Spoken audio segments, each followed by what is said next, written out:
है कि आप सभी अच्छे हैं और आज मैं लेकर आई हूं motion in a straight line class 11th physics का न्यूमेरिकल्स वाला वीडियो। तो अधिकतर बच्चों को न्यूमेरिकल्स से लगता है डर, बट इस वीडियो के साथ हम खूब सारे न्यूमेरिकल्स सॉल्व करेंगे, कुछ इजी कुछ डिफिकल्ट। एंड ये सारे न्यूमेरिकल्स जो हैं किसी ना किसी एंट्रेंस एग्जाम में पूछा गया है पिछले कुछ सालों में। तो इस पूरे वीडियो को देखो और देखो आपका जो कॉन्फिडेंस लेवल है वो न्यूमेरिकल्स में बहुत ज़्यादा बढ़ जाएगा। तो मैं हूँ Roshni from Learno Hub, the free learning platform, जहाँ पर आप फिजिक्स, केमिस्ट्री, मैथ्स, बायोलॉजी सब कुछ पढ़ सकते हो absolutely for free at learnohub.com।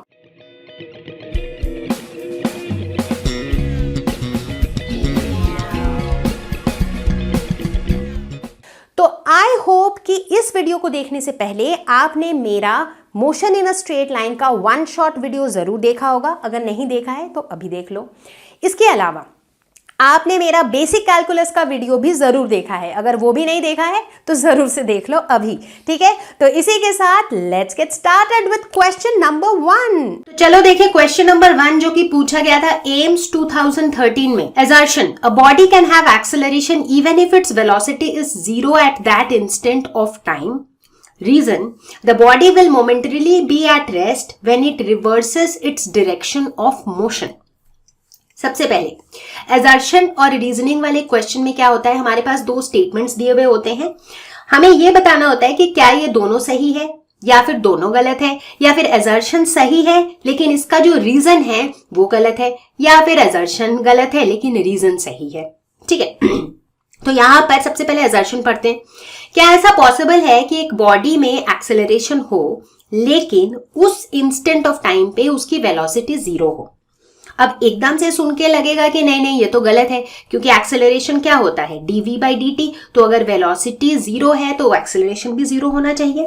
But यहां पर हमें ध्यान देना है कि ये एक पर्टिकुलर इंस्टेंट ऑफ टाइम की बात कर रहा है। ठीक है, अब जैसे फॉर एग्जाम्पल जब हम लेट्स से हमारे पास एक स्टोन है, स्टोन को हमने थ्रो किया तो ये क्या होता है इसके साथ, ये ऊपर तक जाता है, हाईएस्ट पॉइंट पे जाके ये under the action of gravity वापिस आ जाता है। तो ये जो पॉइंट होता है जहां पर ये अपना डायरेक्शन को रिवर्स करता है, उस पर्टिकुलर पॉइंट पे उसकी वेलोसिटी होती है 0। बट इसके अंदर एक्सेलरेशन तो होता है, क्योंकि एक्सेलरेशन जब वो नीचे की तरफ आता है तो उसमें acceleration is equal to plus g होता है। तो मतलब एक्सेलरेशन होता है लेकिन उसकी वेलोसिटी क्या है, 0 होती है सिर्फ उस टाइम के लिए। तो ऐसा कब होता है? ऐसा होता है जब बॉडी जो है अपने डायरेक्शन ऑफ मोशन को रिवर्स करता है एट अ पॉइंट, तो वो मोमेंटरीली रेस्ट पर होता है, इसीलिए मोमेंटरीली उसकी वेलोसिटी 0 हो जाती है।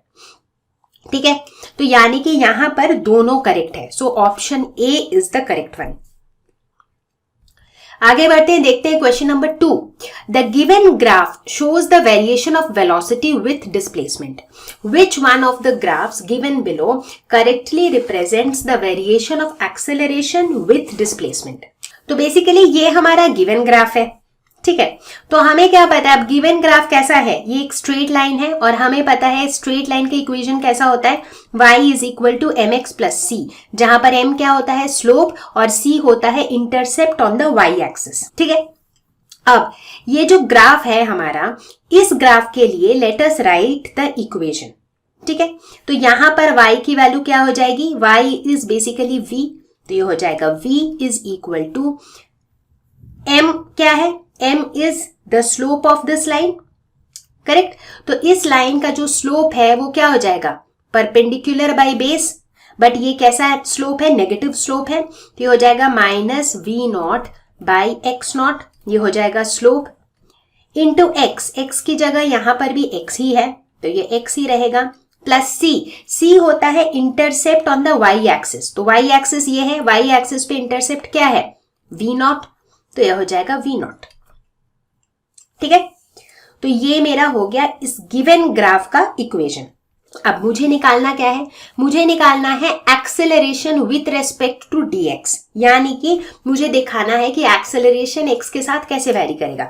अब एक्सेलरेशन तक पहुंचने के लिए मुझे क्या करना पड़ेगा, हमें डिफरेंशिएट करना पड़ेगा with respect to t time, क्योंकि acceleration is equal to dv by dt है ना। तो जब इसे डिफरेंशिएट करेंगे तो ये हो जाएगा dv by dt is equal to, अब देखो इसे डिफरेंशिएट करने से पहले हम ये लिख सकते हैं कि dv बाई dt, अब देखो यहां पर जो डिफरेंशिएट हमें करना है ना, हमें t के टर्म्स में ग्राफ बनाना नहीं है, हमें ग्राफ बनाना है x के टर्म्स में, राइट। तो बेसिकली हम इंटरेस्टेड हैं dv बाई dx में, हम इंटरेस्टेड हैं dA बाई dx में, है ना, क्योंकि आंसर्स के जो ऑप्शन है वो भी dA बाई dx के टर्म्स में है।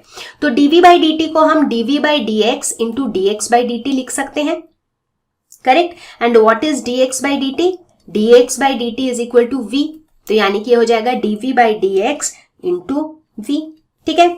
अब देखो dv बाई dt को हम लिख सकते हैं एक्सेलरेशन, तो हम कह सकते हैं कि acceleration is equal to dv by dx into v।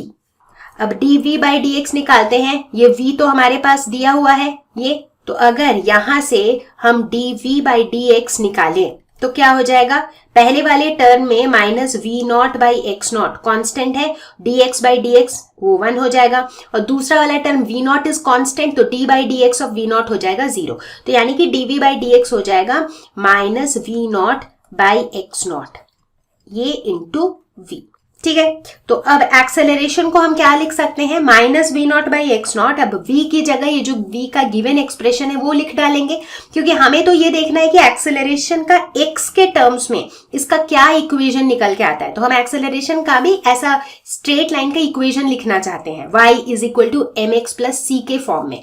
तो in that case a is equal to M X plus C, इस टाइप का कुछ आना चाहिए हमारे पास।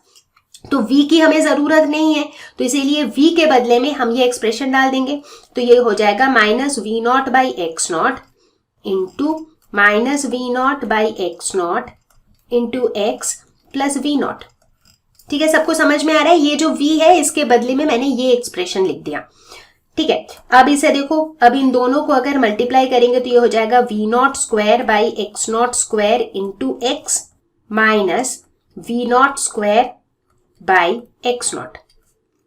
तो ये इस फॉर्म में आ गया, y is equal to M X plus C. तो यहां पर हम क्या देखते हैं कि m की वैल्यू है v naught square by x naught square और c की वैल्यू है minus we naught square by x naught. तो यानी कि यहां पर पॉजिटिव स्लोप है और जो इंटरसेप्ट है that is on the negative y axis, ठीक है। तो चलो देखें यहां पर पॉजिटिव स्लोप वाली लाइन कौन सी है। अब देखो ऑप्शन बी तो डेफिनेटली नहीं है क्योंकि इसमें नेगेटिव स्लोप है, ठीक है। अब देखो यहां पर क्या है, ये वाली अगर हम लाइन देखें तो कौन सी ऐसी लाइन है जिसका पॉजिटिव स्लोप है, ये लाइन ऐसा है जिसका पॉजिटिव स्लोप है लेकिन इसका जो इंटरसेप्ट है y एक्सिस पे that is on negative y axis. तो यानी कि this is my correct option, so option A is the correct option. देखो c की वैल्यू क्या है, नेगेटिव है ना, यहाँ पर नेगेटिव y एक्सिस पे है और हमें c का नेगेटिव ही वैल्यू चाहिए था, तो इसीलिए this is the right option. अब आप बोलोगे c क्यों नहीं है, c कैसे होगा, इसकी जो लाइन है ना, इस लाइन की स्लोप क्या है, 0 है। देखो ये तो पैरेलल है ना बिल्कुल x एक्सिस के, तो इस लाइन का कोई इंक्लिनेशन है ही नहीं, तो यानी कि ये नहीं होगा। ठीक उसी तरीके से अगर ये वाली लाइन को हम देखें तो इस वाले लाइन के केस में भी इंटरसेप्ट भले ही नेगेटिव y एक्सिस पे है बट इसकी जो स्लोप है दैट इज नॉट पॉजिटिव, तो एज अ रिजल्ट ये भी जो है नहीं होगा, करेक्ट। तो इसीलिए एक बार इक्वेशन बना लिया तो वी कैन इजीली से कि कौन सा करेक्ट ऑप्शन है। आगे बढ़ते हैं, देखते हैं क्वेश्चन नंबर 3 जो कि पूछा गया था AIEEE 2011 में। क्वेश्चन कहता है an object moving with a speed of 6.25 metre पर second is decelerating at a rate given by dv by dt is equal to minus 2.5 root v, where v is instantaneous speed. The time taken by the object to come to rest would be. ठीक है, तो यहां पर क्या दिया हुआ है, यहाँ पर ये दिया हुआ है कि जो ऑब्जेक्ट है वो फिलहाल इस स्पीड से मूव कर रहा है लेकिन इसकी जो स्पीड है ये घटती जा रही है। तो अगर स्पीड घटते घटते घटते घटते घटते ही जाएगा तो क्या होगा, एक पॉइंट ऑफ टाइम पे आकर ये रुक जाएगा। तो हमें वही निकालना है कि ऑब्जेक्ट को कितना टाइम लगेगा रुकने में अगर स्पीड इस रेट से डिक्रीज हो रही है। ठीक है, अब यहां पर हम लगाएंगे हमारा डिफरेंशिएशन का कॉन्सेप्ट। क्यों? क्योंकि देखो यहां पर ना हमें कांस्टेंट वैल्यू नहीं दी हुई है कि अभी स्पीड इतनी है बाद में जाके एग्जैक्टली स्पीड कितनी है, उसका रेट दिया हुआ है, राइट। तो हमें क्या पता है कि acceleration is equal to dv by dt और वो हमें दिया हुआ है -2.5 रूट ओवर v। ठीक है, तो हम क्या करेंगे, हम इसे कर देंगे इंटीग्रेट। हम इसे लिख सकते हैं कि dv इज इक्वल टू -2.5। अब ये वाले v को हम इधर ले आते हैं और t को हम इधर ले जाते हैं। इंटीग्रेशन के टाइम पे ऐसे ही करते हैं, एक वेरिएबल को एक साइड, दूसरे को दूसरे साइड। तो ऐसा कर दिया हमने, और अब हमने दोनों साइड इसको इंटीग्रेट कर दिया। ठीक है, इंटीग्रेट कहां से कहां करेंगे, जो वेलोसिटी की वैल्यू है वो अभी कितनी वैल्यू है 6.25, और बाद में इसकी वैल्यू कितनी हो जाएगी 0, बिकॉज वो रेस्ट पे चली जाएगी। रेस्ट पे चली जाएगी मतलब v हो जाएगी 0। ठीक है, तो हम ये देखेंगे कि v is equal to 6.25 metre पर सेकेंड, जो कि अभी है, से ले करके v इज इक्वल टू 0 तक इसको हम इंटीग्रेट कर देते हैं। ठीक है, तो चलो करते हैं। और टाइम को जो है हम t इज इक्वल टू 0 से लेकर के t is equal to t तक कर देते हैं इंटीग्रेट। अब देखो यहाँ पे क्या हो जाएगा, v टू द पावर -1/2 का इंटीग्रेशन, तो ये हो जाएगा v to the power -1/2 + 1 divided by -1/2 + 1। ऐसे ही करते हैं इंटीग्रेट, जैसे अगर x to the power n का इंटीग्रेशन कर रहे हैं तो वो हो जाएगा x to the power n + 1 divided by n + 1। और इसको करेंगे from 6.25 to 0, this is equal to -2.5t। ठीक है, अब इंटीग्रेट कैसे करते हैं वो आई होप आपने मेरे वीडियो को देखकर, कैलकुलस के बेसिक वीडियो को देखकर सीख लिया होगा। ठीक है, तो ये हो जाएगा v to the power 1/2 divided by 1/2, 6.25 से 0 तक, this is equal to -2.5t। तो फर्दर इसको हम कह सकते हैं, एक बार v की वैल्यू 0 डालेंगे तो ये पूरा 0 हो जाएगा, माइनस v की वैल्यू एक बार डालेंगे 6.25, तो ये हो जाएगा 2 × 6.25 to the power 1/2, this is equal to -2.5t। इसको फर्दर कैलकुलेट करेंगे तो t हो जाएगा -2 × √6.25 will be equal to 2.5 divided by -2.5, तो ये कैंसिल हो जाएगा। So t will be equal to 2 seconds. So correct option is B. तो यही मैं बता रही थी कि इसके अंदर कुछ ऐसे क्वेश्चंस होते हैं जो स्पेशली कैलकुलस बेस्ड होते हैं। तो अगर आपको डिफरेंशिएशन इंटीग्रेशन नहीं आता है तो इस तरह के क्वेश्चंस आप हैंडल नहीं कर पाओगे। ठीक है, तो इसीलिए बेसिक कैलकुलस अभी समझ लो अच्छे से। देखते हैं चौथा क्वेश्चन जो कि आया हुआ है जेईई एडवांस्ड 2017 में। तो ये क्वेश्चन कहता है कि consider N expanding sphere of instantaneous radius r whose total mass remains constant. The expansion is such that the instantaneous density rho remains uniform throughout the volume. The rate of fractional change in density 1 by rho into d rho by dt is constant. Velocity v of any point on the surface of the expanding sphere is proportional to.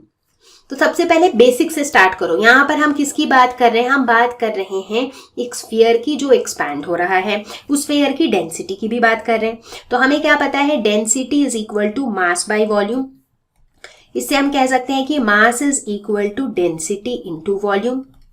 एक sphere के case में density into volume कितना हो जाएगा, 4/3 pi are. ठीक है, तो कुल मिला के mass is equal to 4/3 pi r cube into density.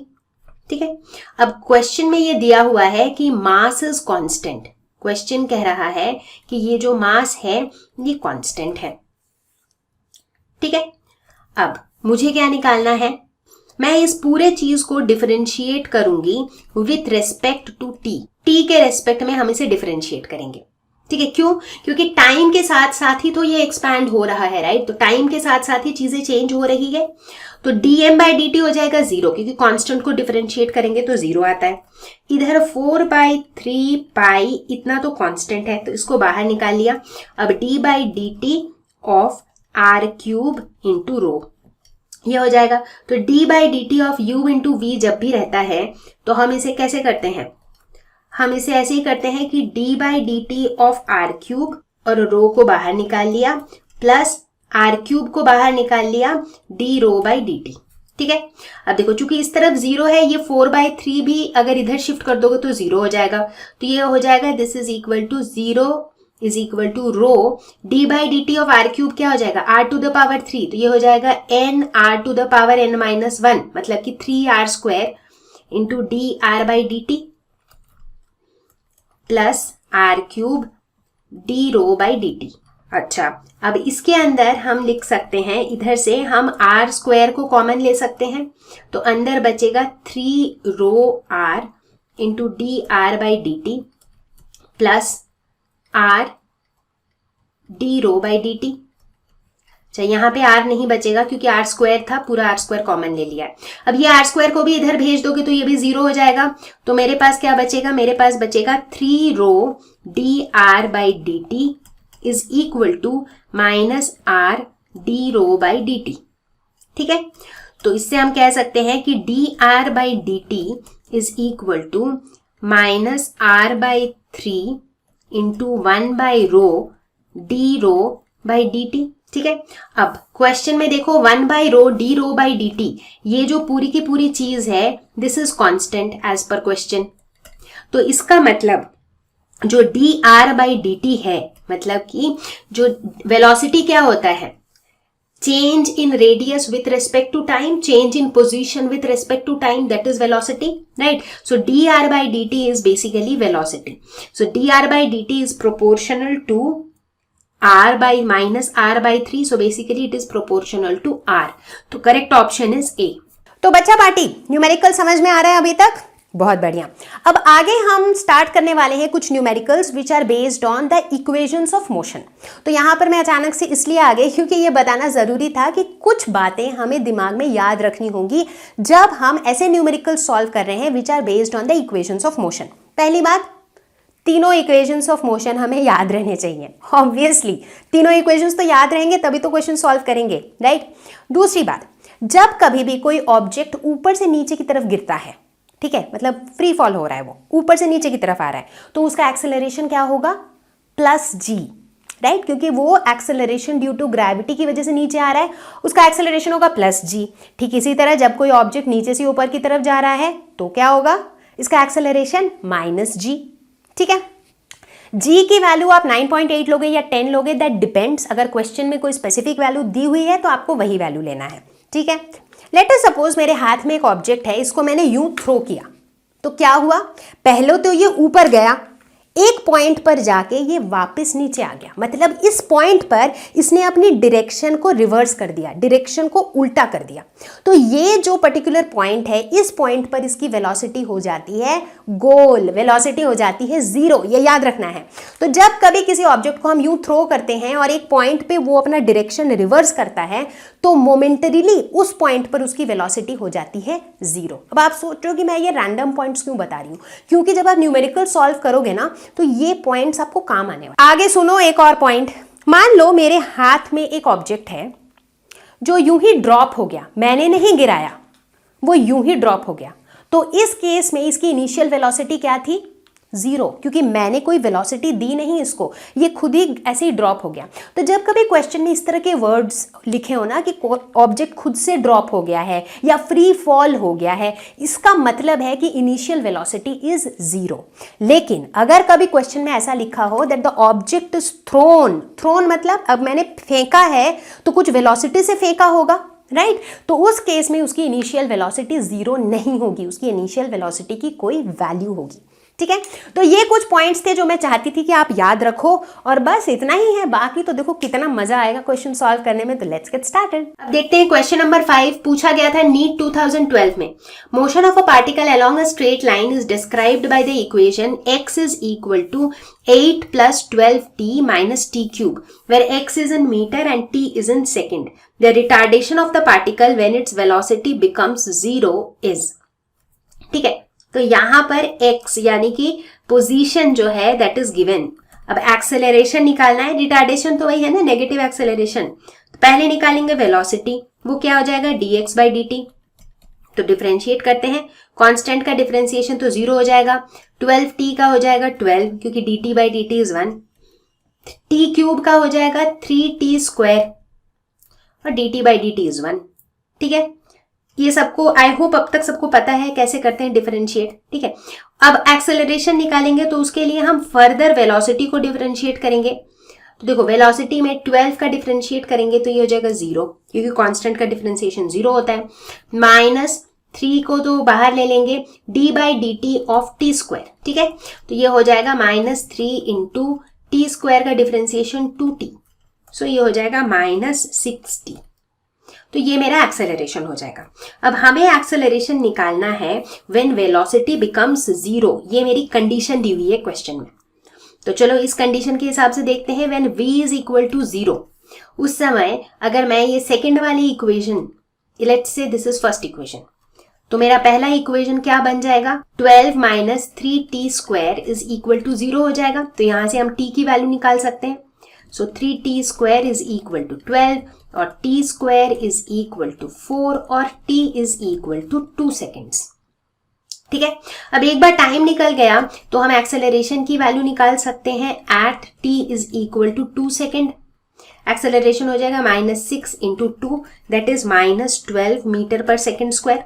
अब यहां पर हम रिटार्डेशन की बात कर रहे हैं विच इज नेगेटिव एक्सेलरेशन, तो retardation will be equal to 12 metre पर second square, that is option D.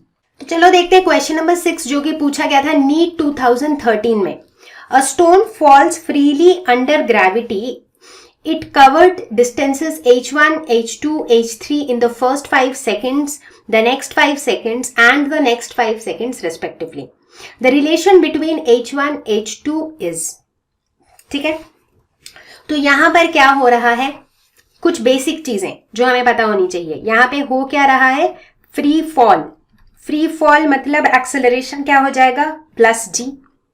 Free fall मतलब इनिशियल वेलोसिटी क्या हो जाएगा, 0। तो ये दो चीजें तो हमें पता है।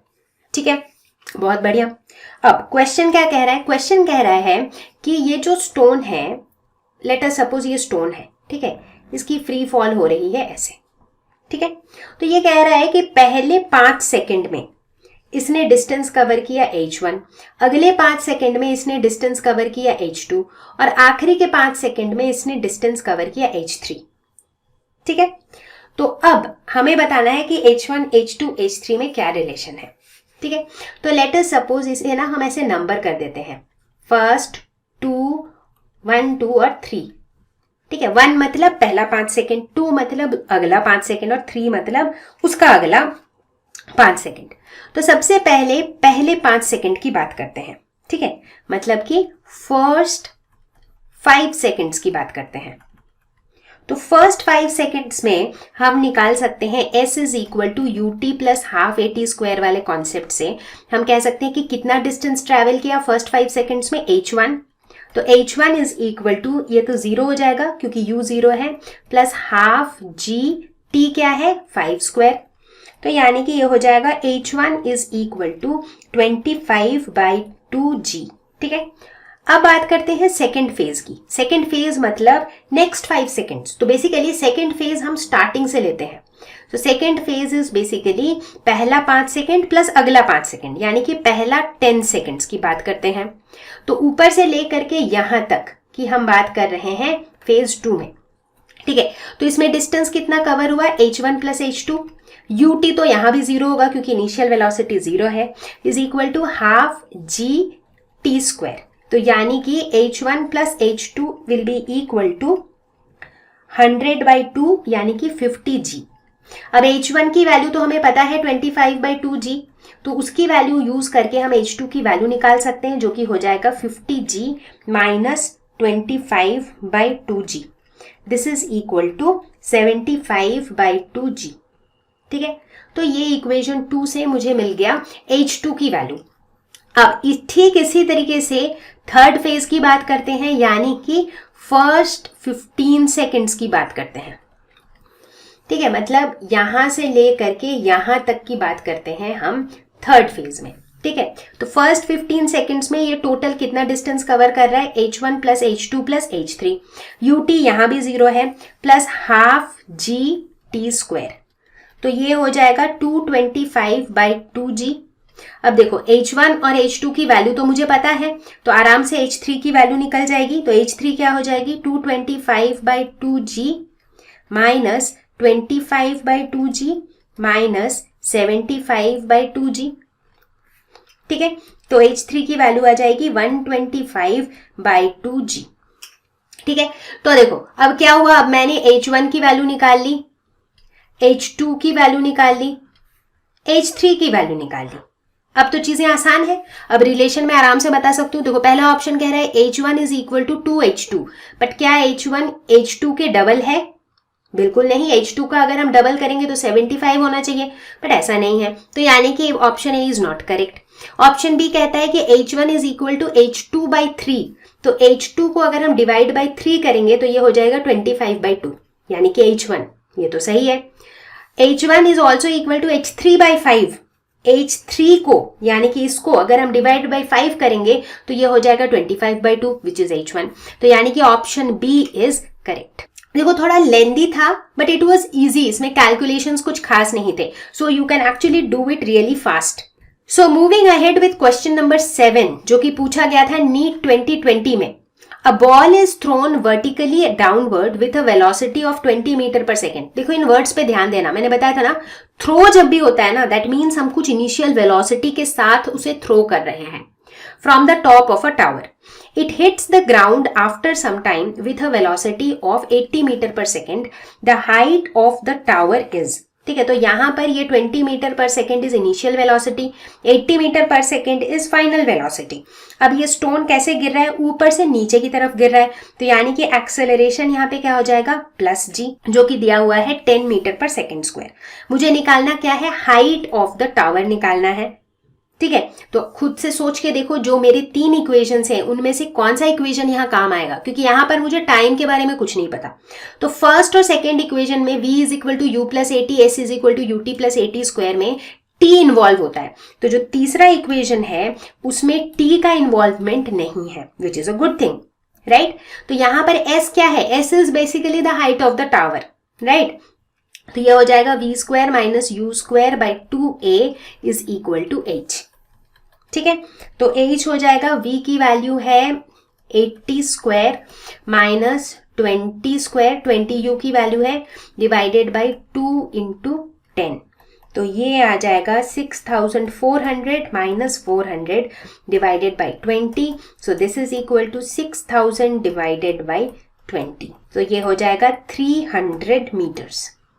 So the correct option is B. Okay, बच्चा पार्टी, तो अब हम लोग सॉल्व करने वाले हैं कुछ questions based on the concept of relative velocity.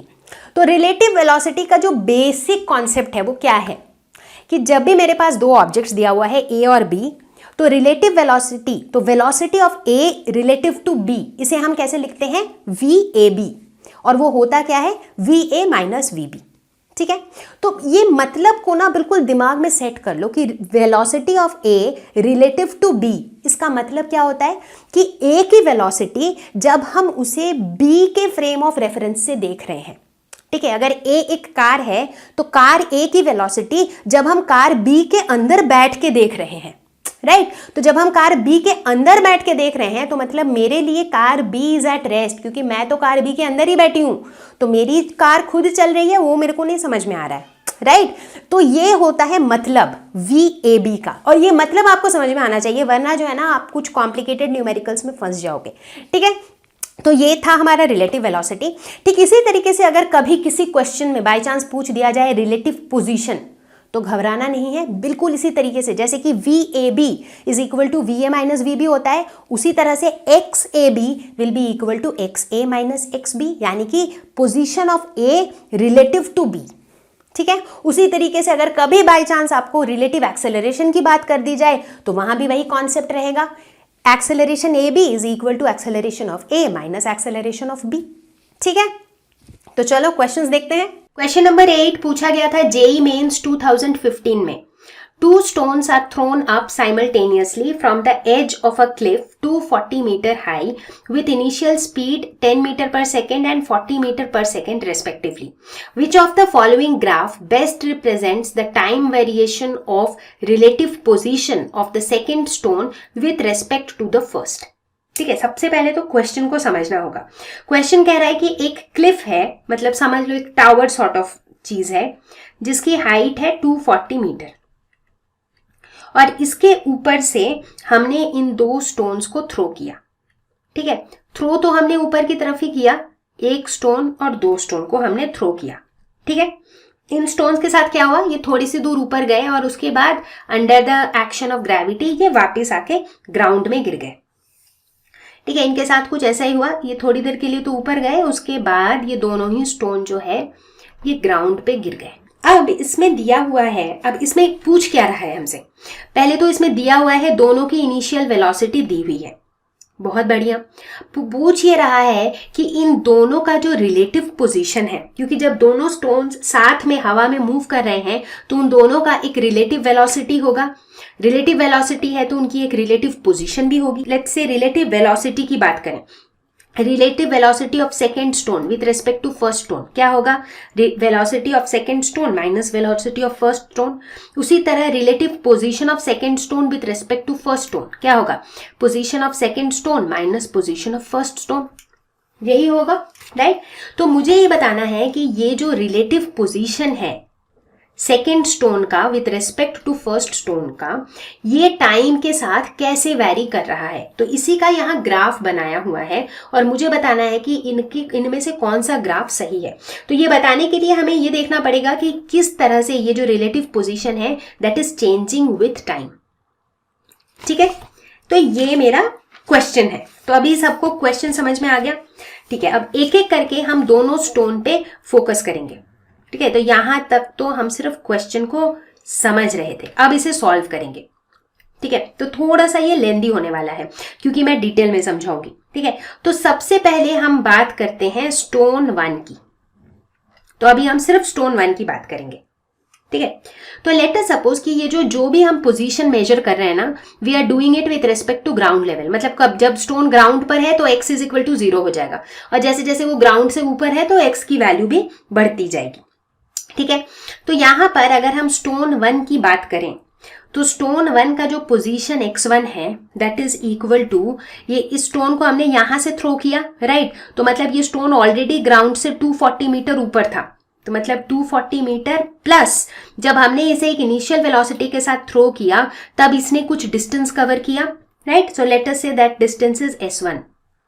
तो इस स्टोन 1 की जो पोजीशन है that is given by 240 plus s1, ठीक है। अब ये s1 कितना होगा, हमें पता है s is equal to ut plus half at square, तो ये हो जाएगा u1t प्लस हाफ, एक्सेलरेशन क्या होगा, चूंकि हम ऊपर की तरफ थ्रो कर रहे हैं तो एक्सेलरेशन हो जाएगा minus g into T square, ठीक है। सो देयरफॉर पहले वाले स्टोन की जो पोजीशन है that is given by 240 plus u1t, u1 कितनी है 10 मीटर पर second, so 10t minus half into g, g is 10 तो ये हो जाएगा 5t स्क्वायर, ठीक है। तो ये मेरे पहला जो मेरा स्टोन है उसका पोजीशन है, ठीक है। तो इसे थोड़ा सा हम बॉक्स के अंदर डाल लेते क्योंकि ये बाद में भी काम आएगा, ठीक है। ये मेरा पहला स्टोन का पोजीशन है। अब जब स्टोन 1, अब ये स्टोन 1 का जो डेस्टिनी है वो क्या है, स्टोन 1 को हम ऊपर की तरफ थ्रो करेंगे बट बाद में आके तो वो जमीन पे ही गिरेगा। तो व्हेन स्टोन 1 रीचेस ग्राउंड तब इसके पोजीशन के साथ क्या होगा, तब इसकी जो पोजीशन है x1 that will be equal to 0, क्योंकि जैसे ही ग्राउंड पे पहुंच गया तो इसका पोजीशन 0 हो गया ना, तो हम तो पोजीशन ग्राउंड लेवल से मेजर कर रहे थे। तो मतलब जब स्टोन 1 ग्राउंड पे आ गया तो ऊपर जो हमने एक्सप्रेशन लिखा है इस पूरे एक्सप्रेशन को हम 0 से इक्वेट कर सकते हैं।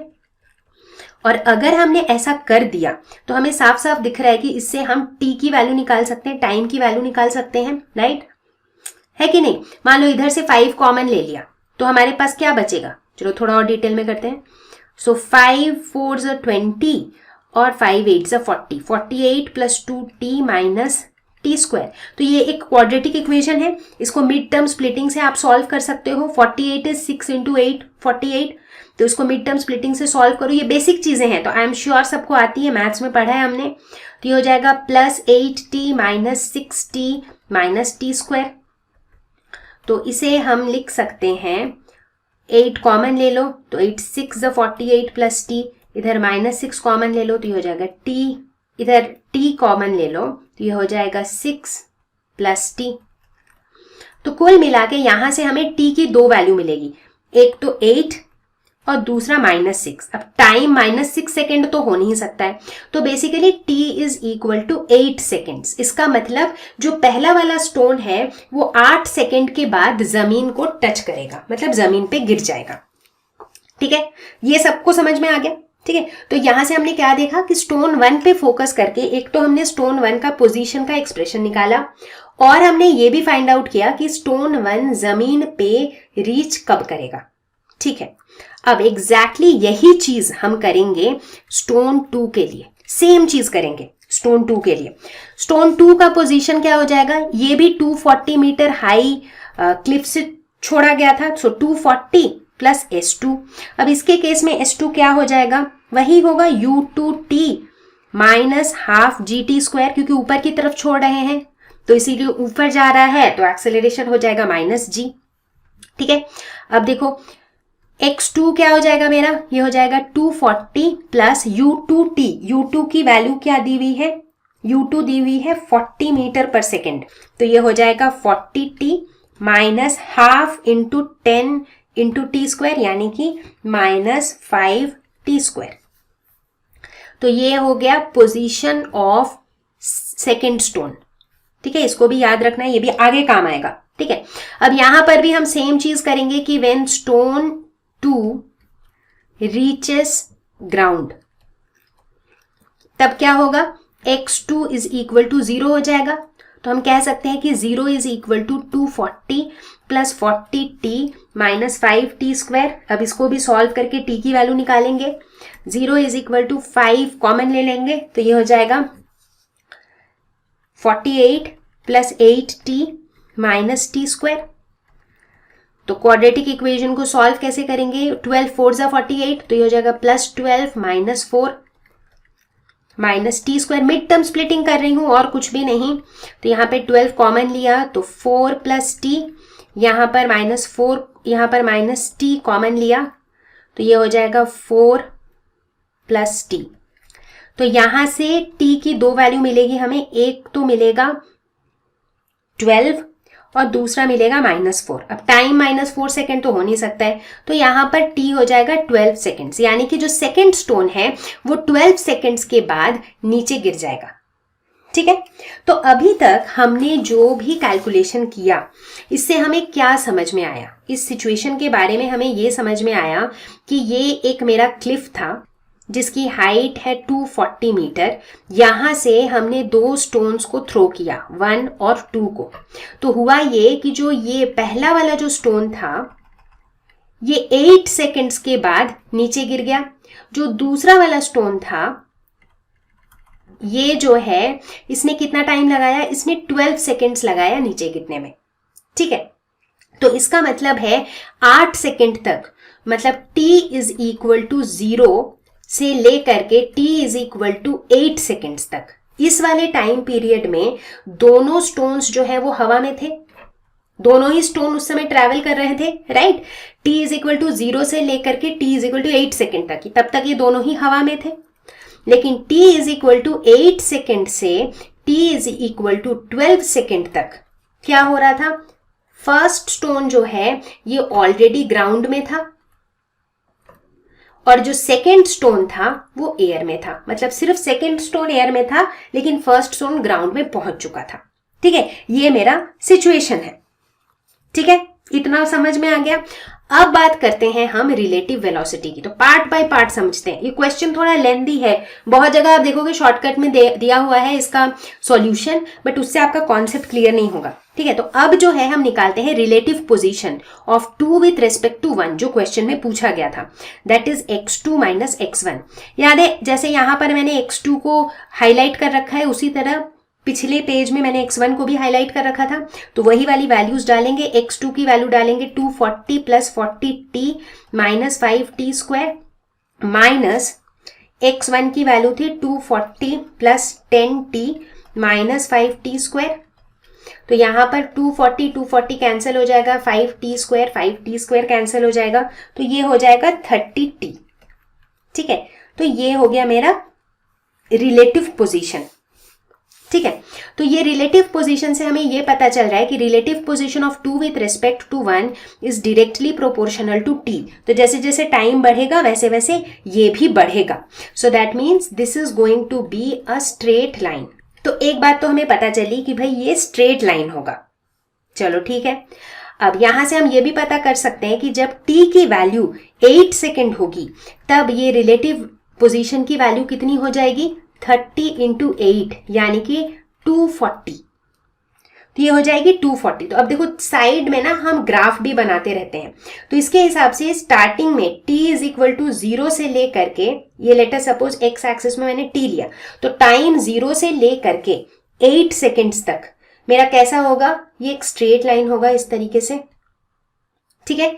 और एग्जैक्टली 8 सेकेंड पर मेरा रिलेटिव वेलोसिटी इस तरफ क्या है, relative velocity of 2 with respect to 1, तो इसकी जो वैल्यू होगी दैट विल बी 240, ठीक है। चलो ये भी ठीक है। अब बात करते हैं कि 8 सेकेंड से लेकर के 12 सेकेंड्स तक क्या होगा। तो अगर हम from t is equal to 8 seconds to t is equal to 12 seconds, इस वाले टाइम की बात करें तो इस टाइम पे क्या हो रहा है, पहला स्टोन तो ऑलरेडी ग्राउंड पे है और दूसरा स्टोन जो है वो एयर पे है, राइट। तो इसका मतलब इस केस में x21 क्या होगा, x2 माइनस x1, लेकिन जो मेरा पहला स्टोन है वो तो ऑलरेडी ग्राउंड पे है, तो यानी कि x1 की वैल्यू 0 हो जाएगी इस केस में, तो सिर्फ x2 बच जाएगा। तो x2 क्या हो जाएगा 240 plus 40t minus 5t square.